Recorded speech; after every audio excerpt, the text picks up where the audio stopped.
Welcome again to Buying America. This is Joe Faraci and Edmundo, and we're happy to bring back the show. So today we're gonna talk about successful people, and before talking about that, I would want to ask you, what's your definition of success? I think that's a great question. I love this topic. I know that you're going to have a lot to say about this. I would say, interestingly enough, I had this conversation with my kids not too long ago because my youngest son, who plays tennis, walked out of a match that he lost and said, "I failed. I'm a failure." And I'm like, whoa. I didn't even think that we needed to define what this word is for you. I said, but let me explain something to you. So I would say that first and foremost, successful people don't really look at failure the way the average person does. I think you would agree, right? Yes. Mm-hmm. Ultimately, the real definition of failure is someone who just quits. And if you're not quitting, then you're learning. So if you fail at something, then there's a lesson. There's something to be taught. There's something that you learn. And I would say, just like you pay a tuition to go to school, success requires a payment. And failure is part of that cost. So there's just learning. There's no, at the end of the day, it's not about whether I didn't succeed at something. It's taking the lessons that you learned along the way and redefining or sharpening up what it is that you're looking to do. Let's take a look at anything good that was ever invented, any successful business. If you talk to those individuals, if you talk to those inventors, they will tell you that they failed over and over and over. And I would say they never really failed, because the definition of failure, according to the average person, is I failed and that's it. I stopped. I quit. Those inventors, those very successful business people, took those as lessons, tried again, kept sharpening their skills. And, there's definitely certain qualities that you would see in a successful person. Number one, I would say that they're very clear on what they want to accomplish. Now, that doesn't mean that they're not going to fail along the way or in this path or journey that they're going to take, but they're very clear that this is what their target or this is what their goal is, and this is what they need to do to try and achieve it. Does that mean that you don't have to change or evolve some things? Sure, that might be the case. But they're very clear that this is what they're striving to accomplish. And I would say the other thing is they're consistent. A lot of people talk about being successful and doing anything it takes to be successful, but they're not really consistent in their daily habits, the things that you have to do every single day. That's like me saying I want to be healthy. I want to go to the gym and I'm going to work out. And then 1 week I'm in and 1 week I'm not in. I mean, ultimately, at the end of the day, if I want to be in shape, I've got to go consistently. And I'm gonna really see the results of that stuff maybe 3 months later, 6 months later, a year later. So they're not, very successful people aren't chasing that ultimate prize overnight. They understand you got to be consistent. They understand it's a grind. So I would say very clear on their vision, understand what the real definition of failure is. They're consistent. And then ultimately, I would say that they understand the power of networking. I don't think I have ever met any ultra successful person that didn't surround themselves, just have successful people that is part of their network. The saying is, your net worth is directly correlated to your network. 100% true. Yeah, and when I'm thinking, as you say that, it's kind of like something similar what I wanted to say, but I think success is the journey, not the goal. A lot of people think like, oh, I'm going to do this, and when I achieve this, I'm going to become successful.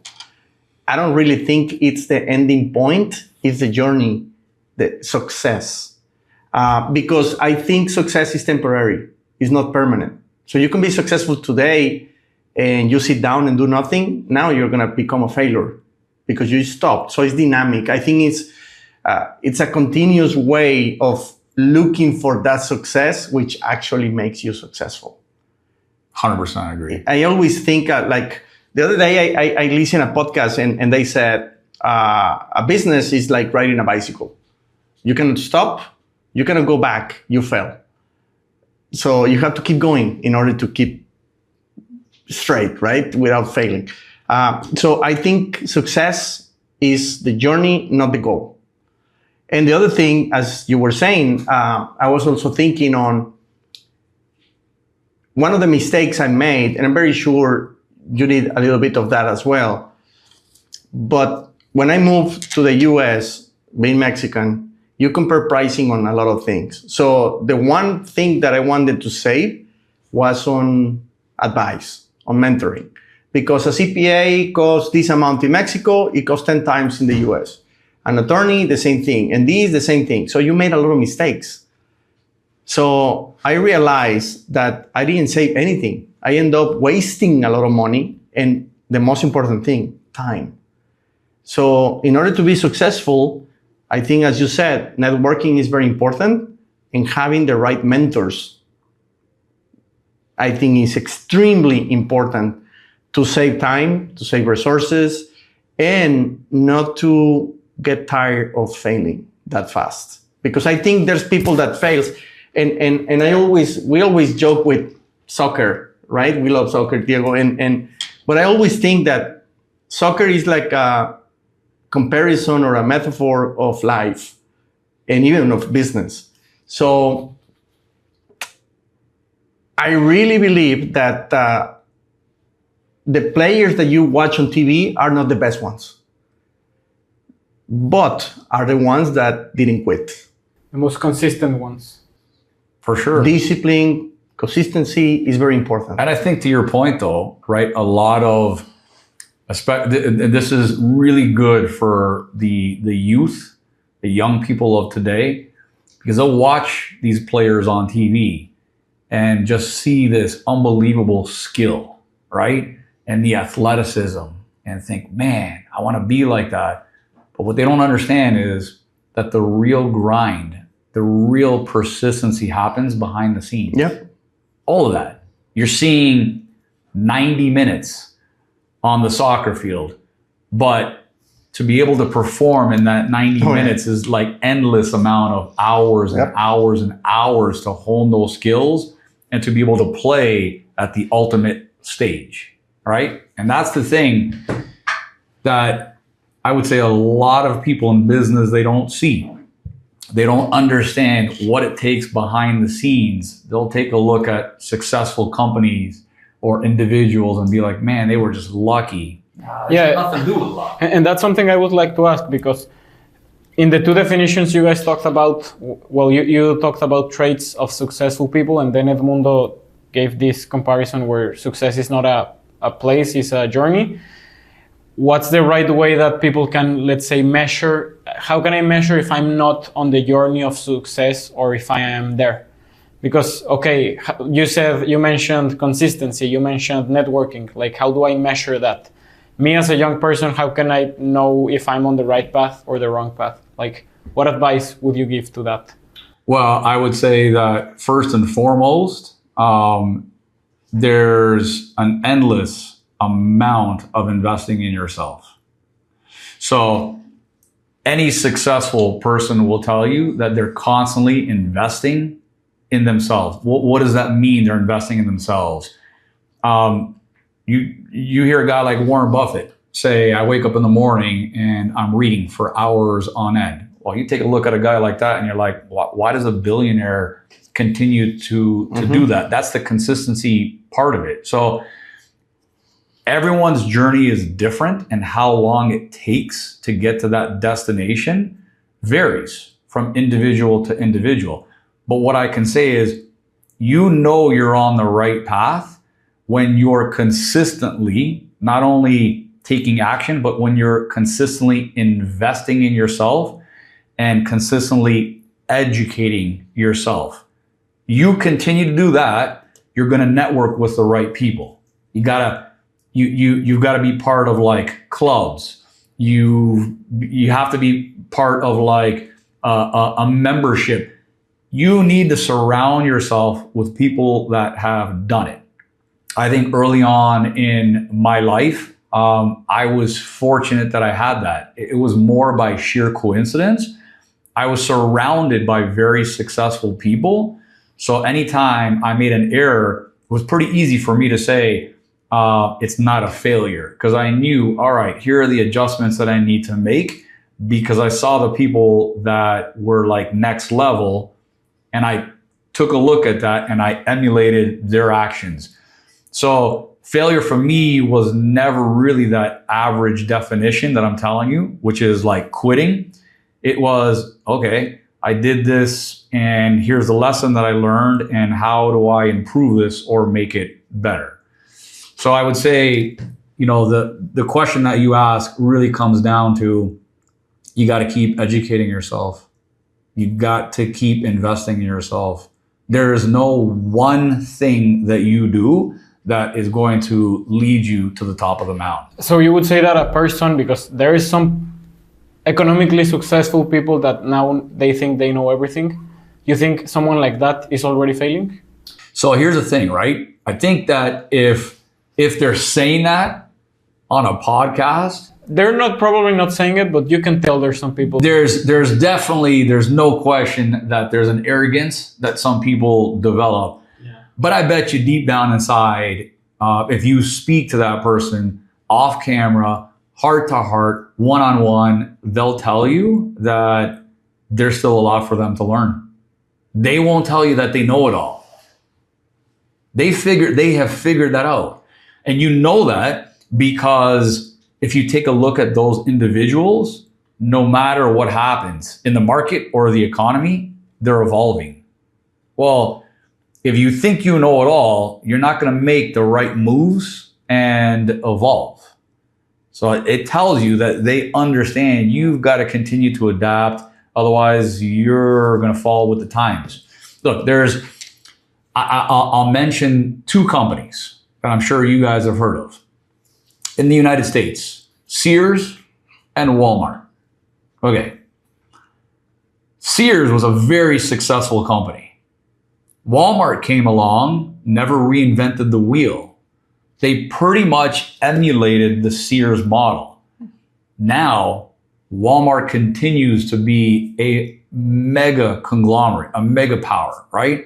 Well, what happened to Sears in the United States? They've all but disappeared. Yeah, they're bankrupt. They've all but disappeared. Exactly. So if you ask the children of Sam Walton, what's the difference between you guys and what happened with Sears, that they would tell you they continue to evolve with the times. They evolve their models. They continue to learn. They did not definitely come from a place of, I know it all, we're already successful.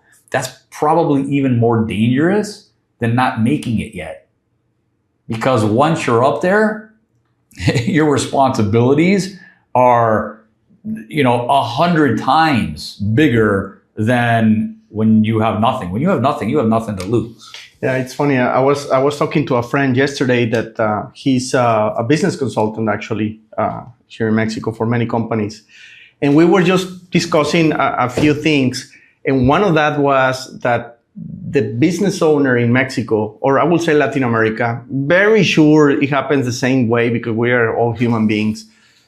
We can be different colors, but we all think the same pretty much, or we behave the same. When you are successful in a market, successful meaning, I'm selling a lot, I'm living a good life, and this and the other, have this company with 300 employees, whatever. But now I want to go to another market. These people become very arrogant. They are not humble to keep learning or open to learn. So I'm very sure that you have had people in the past that want to invest in the US or whatever, and they come with this idea like, oh, I bring, I don't know, $10 million for you, whatever. I'm extremely successful. Yeah, but you have no clue how to handle those things in the US. You're going to make this mistake, this, and this. And when they see themselves so big, they think that, oh, how come this guy is going to tell me what to do if he's not as successful as me in terms of money? But success is not necessarily financial resources only. But I think, as you were saying, you have Warren Buffett reading every day, trying to learn something because he thinks that there's other people that can teach you something. You don't know anything or everything. And in this particular case, I would say when people want to go to invest in the US, they make a lot of mistakes because, yes, you can be very successful in Colombia or Argentina or Mexico or Spain, whatever, but you have never been successful as you want to be in the US. So somebody that has been there for years, I think can tell you 2-3 tips that is going to save you a lot of money, a lot of time, a lot of, I don't know, stress. And I think we have to continue being humble and open to learn, because I think I was looking for the right way to say it, but I think people become so arrogant, so proud of, oh, I've been doing this, so I know everything. That will be probably the number one key, or how do you say that, way to know that, hey, I don't know necessarily that he's failing already, but he's gonna start to fail because he's not open to hear from people that has already that experience. Yeah, no question. You cannot be closed-minded. And I would say that regardless of whether someone wanted to, do what a Warren Buffett did, just take a look at successful people, and you don't have to necessarily study the type of business that they're in, because that might not necessarily be your passion, but there's characteristics that you will find that are very similar in successful people. And thinking that they know it all is definitely not a blueprint for failure. For sure. And it's definitely not their characteristic. Definitely not their character. They may make it seem like they are, and the arrogance might show this like behavior or demeanor in which you think, man, that guy thinks he knows it all, right? But I promise you, they learned that lesson long ago to never think that you know it all. Mm-hmm. And as a matter of conclusion, I know it's a very common asked question, but I would really like to hear it from you. What would you say to your younger self about success? Because I'm pretty much you have different ideas about who was and why it was successful when you were probably my age than now. Like what has changed through the years on your perception of success? I would say that, for me, the biggest lesson, I've always known deep down inside, I couldn't necessarily like define it the way I can now. Like you pay a tuition in school, right? And like I said, success has a payment and failure is part of that cost. I think deep down inside, I've always subconsciously known that, which is why I never quit.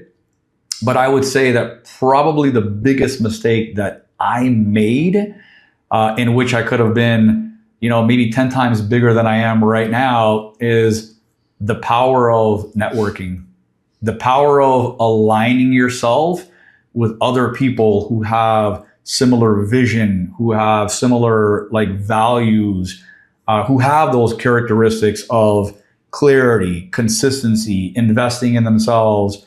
I thought I had to do it on my own. And I reached the level of success, but man, did I grind. And I just know, like, financially, I could have been in a much different place if I was open to the power of networking and just aligning myself with the right people. I would say that's probably the biggest lesson. What about you? No, I was just thinking that, and I'm not gonna probably answer that one because I was thinking on the very first one that what is success, and I was just thinking, I think success is the capability of transforming other people's lives. It's not only yourself, but somebody else. So thinking on networking, I think that's the best way to transform people's life. Scott Galloway loves to say greatness is in the agency of others. And I don't know, I wouldn't say I have a defined definition of success, but I'm pretty sure it's never something individual. Like you can picture yourself as successful, but if your inner circle is trash, I wouldn't say it's successful. Totally. Or I don't know, you treat badly your mom. I don't know. I like to understand that. I don't like the social media framing of success as something individual. When you've said it, networking, others, like there's no way you can measure success on an individual basis. Yeah, so I was just thinking on that, the importance of networking, of getting the right mentors to whatever you want to do and invest in yourself and share. We'll be successful. People. Totally on board. Totally agree. Well, and that's buying America. We are buying America. We are. Thank you, Joe. All right.